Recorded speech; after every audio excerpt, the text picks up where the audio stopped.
Praise lord. దేవుని పరిశుద్ధమైన నామమునకు మహిమ కలుగునుగాక.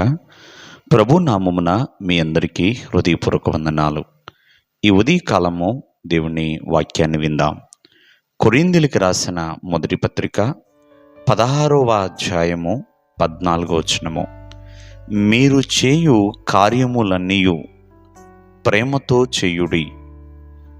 ప్రియులారా, అంటే ఏ క్రియలైతే చేస్తున్నామో ఆ ప్రతి క్రియ, ప్రతి కార్యము ప్రేమతో చేయమని దేవుని యొక్క వాక్యము సెలవిస్తుంది.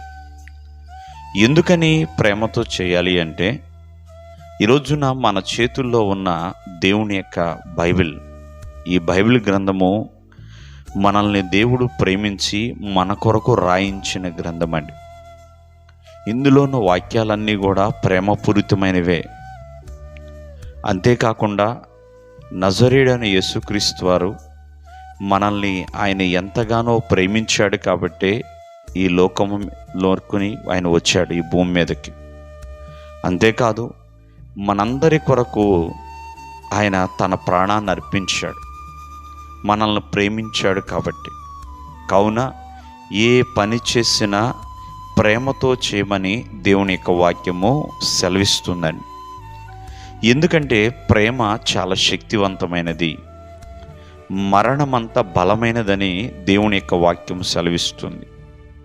ప్రేమలో పలు రకాలు ఉండవచ్చేమో, కానీ నిస్వార్థమైన ప్రేమ, నిర్దోషమైన ప్రేమ, ఇవి చాలా చాలా ఉన్నతమైనవండి.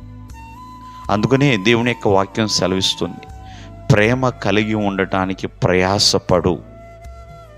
అంటే అందరితో మనము ప్రేమ కలిగి నడుచుకోవాలండి. ప్రేమతో ఒకరిని ఒకరు ఆదరించాలి. కావున పగ, కలహము, గొడవలు మనుషుల మధ్యలో దూరాన్ని పెంచుతాయి. ప్రేమ అనుబంధాన్ని పెంచుతుంది, ఆప్యాయతను తీసుకొస్తుందండి. అందుకనే క్రీస్తు ప్రేమ సజీవమైనది, అంటే ఎల్లప్పుడూ కూడా మన పట్ల బ్రతికే ఉంటుందండి. నువ్వు ప్రభువుని ప్రేమించినా ప్రేమించకపోయినా ఆయన మాత్రము నిన్ను ప్రేమిస్తూనే ఉన్నాడు, తన ప్రేమను పంచుతూనే ఉన్నాడు. కావున ఏ కార్యము చేసినా అది ప్రేమ కలిగిన కార్యముగా ఉండాలి అని దేవుని యొక్క వాక్యం సెలవిస్తుంది.